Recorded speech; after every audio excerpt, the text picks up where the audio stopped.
Secrets of Slot Car Racing number 20.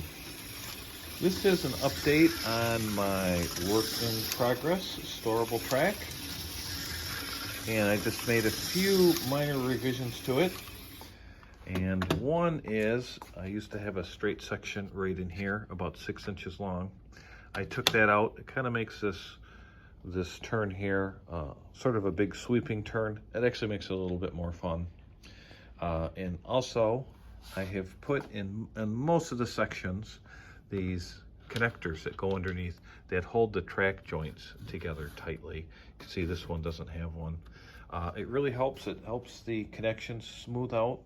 I recommend those if you're making a track that's going to be set up for any length of time.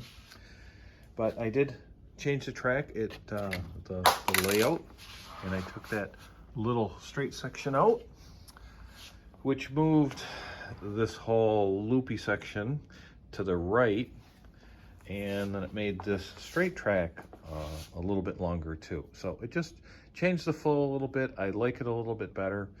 So those are the kind of things, good idea. Set up a track, see if you like it, and then maybe come up with a little revisions and a few little tweaks to make it better. I also marked the lanes. If you notice, I only marked it in a couple sections, typically right around the curves, which is where everyone crashes. And I just used little adhesive tape. This is probably technically electrical tape. Just scissors, cut some little stripes, put it in between the power rails, and the track is marked. So you know, red lane, white lane, blue lane, yellow lane. And then I have corresponding colors for the controllers too, so you know what lane you're in. So a few little revisions to the track, and now I need to attach it again to the table with adhesive tape, and I need to make sure all the joints are tight and that the track nests together really well. So that'll be some fiddling and fussing with it. So it's kind of the current status of the track, and I like showing my track because it's really something very specific for me, because it's storable. I can set it up quickly, I can put it away for a while if I need to, and everything will be attached to the track. But that's really what most people want, is something specific to their needs. And that's really the whole idea behind the Secrets of Slot Car Racing, is to give people some really basic information so they can go out, or you guys can go out and do something that fits your needs or your certain situation. So, and what you're really looking for is something like this track where it all works together. It's really a system, if you think of it that way. The track, the layout of the track, the size of the track, the cars, how fast they are, and how good of a control you have. That all needs to work together. And you don't really want to have a really teeny little track with really, really fast cars, because they just zip around, you're not really driving them. Conversely, a really slow car on a big track is kind of dull. So my goal in all this is really to make a track that's fun. We can have really competitive but informal races with cars that are pretty simple, don't require a lot of maintenance, or in some cases where I would supply all the cars, like an IROC type thing. So the difficult part in making this system like this is the speed and control. So on the whiteboard here, I have the 3 most important factors to do this. So if you're trying to do it yourself, this is just some general guidelines here. So the number 1 most important factor is the voltage. Now, a lot of people don't think of that. They get a power supply with the set and just plug it in. But really, an adjustable voltage power supply where you can turn the voltage up and down really helps a lot. Tune the speed of the car in, and also the response of the car. And voltage is the most important factor, and most people never consider it. The second factor is, of course, the car. And in my case, I've been predominantly running this turquoise car.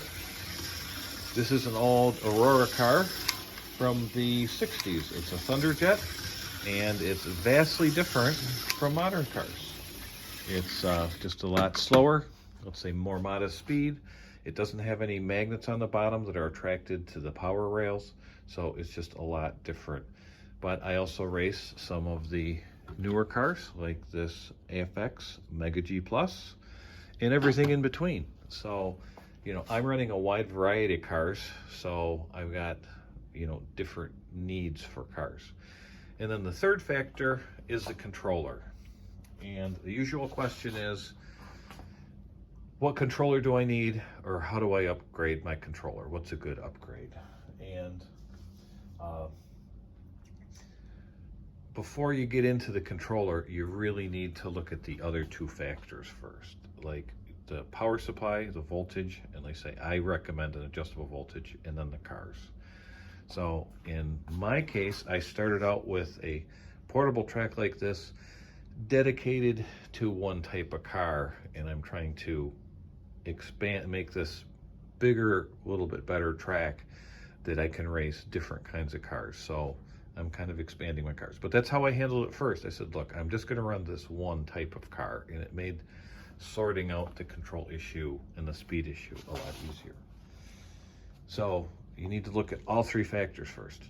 Then you can look at the controller, and the typical answer you get, and it's a great answer from, say, enthusiasts and racers, is you need an electronic controller with sensitivity adjustment. And really, that's where I'm going to end up. I'm going to end up getting some, probably sometime this year for this track. It's just an expense. It's going to be over $300, and I know they work great because I've tried them. So, but what I did in the meantime, and mostly because I already had the stuff and I knew it would work pretty well, what I did is I'm using these old, and these are from the middle to early, or early to mid 70s, Aurora Rusket controllers, and they're these dark blue ones. I've painted them for the lanes, or I've changed the handles so they're color coded to the lanes. But the dark blue ones are 80 ohms, and I know they work really well with the Aurora Thunderjets because around 1970, that's what the sets came with. So I knew that was a good match, and I've been trying it with some of my other cars, like the Mega G Pluses with the adjustable voltage power supply. I can make that work pretty well. And then with some of the Auto World cars, that seems to work pretty well. I need to have my buddies over, see what they think, if it's good enough, and I think that'll be pretty good for a while. So that's what I did, and what really makes it work is the adjustable voltage power supply helps a lot. Now, these 80 ohm controllers are not the easiest things to find. So that's the problem with them. One, they're old, and they may or may not work. They could be broken or just wore out, or they don't show up, say, on eBay very often. They do occasionally. Luckily, when they do, they're not very expensive. So can you do the same sort of thing? Can you tune your track and cars all in together? Absolutely, with an adjustable voltage power supply and a electronic controller, absolutely.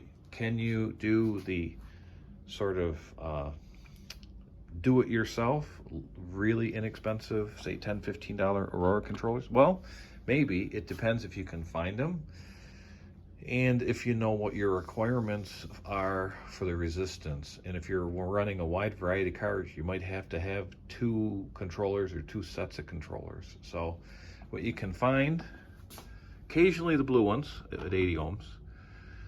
The orangish ones are actually 60, even though they may find them new in a box at, say, 45 ohm with brakes.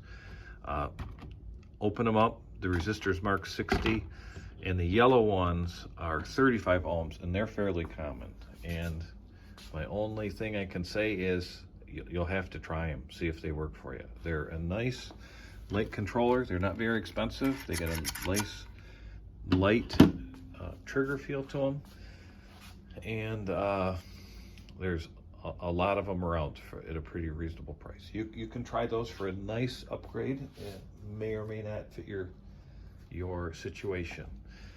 The long-term fallback for these old-fashioned resistance type controllers are these Parmas. And Mid-America, I believe it's Race Centers,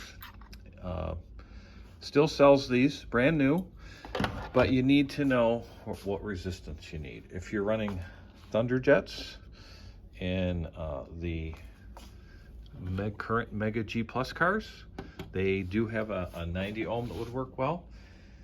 And then they have 60s, 45, 35. You might have to just try one. But if you need 2 sets of these Parmas, you're at the price of what a really good entry-level electronic controller with sensitivity is at. So anyway, I just wanted to kind of go through that, give an update on my status. I know I haven't made too much progress lately, but I hope you enjoy it. And I see I've run about twice as long as I usually do here, but this is kind of important stuff. Please ask questions and please add comments. And if you've stuck around this long, thanks.